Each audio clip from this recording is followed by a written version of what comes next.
Hey, Ron here from Military Images Magazine with a new episode of Life on the Civil War Research Trail. Today, I want to talk about officers who describe their battle wounds and injuries. You know, whether it was during the war or after the war, if you were wounded in action, if you're wounded somehow on the battlefield, this is something to talk about. You don't always exactly say it directly, but some reference to the wounds are being made by the soldier. They're talking about the battle, they're talking about their contribution in that battle. And the moment of the wounding is something that is documented quite profusely. If you look at the literature of the Civil War, and historians like me, we sort of add to that because we find these moments and then we shine a light on them and we amplify them so that we can get some sense of what the soldier was like, some sense of what their experience was. And of course, by doing so, we help everyone to understand what the soldier's experience was like and paint a larger picture of the history of the Civil War, the sacrifice that was made by these individuals. What we don't often talk about quite so much are those other injuries that a soldier, an officer, may have experienced during the war. And that's partly because they aren't quite as well known, and the soldiers themselves didn't quite talk about them so much.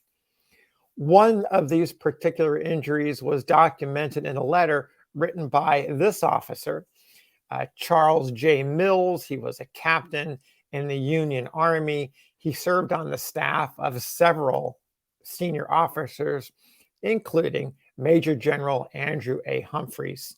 He was a talented young man, Harvard graduate. I spoke about him on a previous episode, his tragic death in March of 1865 during the Battle of Hatcher's Run. The book of his collected letters, published by Greg Coco in 1982, is a treasure trove of information, and I can understand why Mr. Coco wanted to write a volume or transcribe the letters and put them in a volume and write some context around them. One of the letters that was written by Captain Mills is during the Overland Campaign in 1864. You can imagine a staff officer like Mills. They are in the saddle all day long, relaying orders from the general to the commands in the field, moving back and forth between regiments, making sure that these officers who are out on the front lines got exactly the attention they needed. That puts you in a hazardous position as you sometimes are going right close to the enemy. So this is the role of the staff officer. It's understood.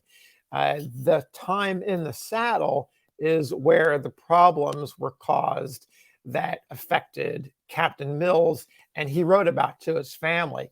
So I want to read you this little passage where he describes exactly the nature of the problem. Quote, "I am afflicted just now with a very raw place on my seat, which began at the Wilderness when I was 16 consecutive hours in the saddle. It has gotten worse and worse until it is a very serious inconvenience, and the doctor said I ought to take care of it.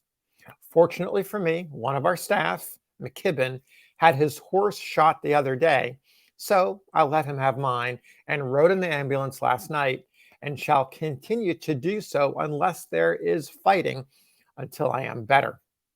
It is highly comfortable right now, but I feel awfully mean and shirky and wouldn't do it," he's talking about riding in the ambulance, "if I was not afraid of being knocked up entirely."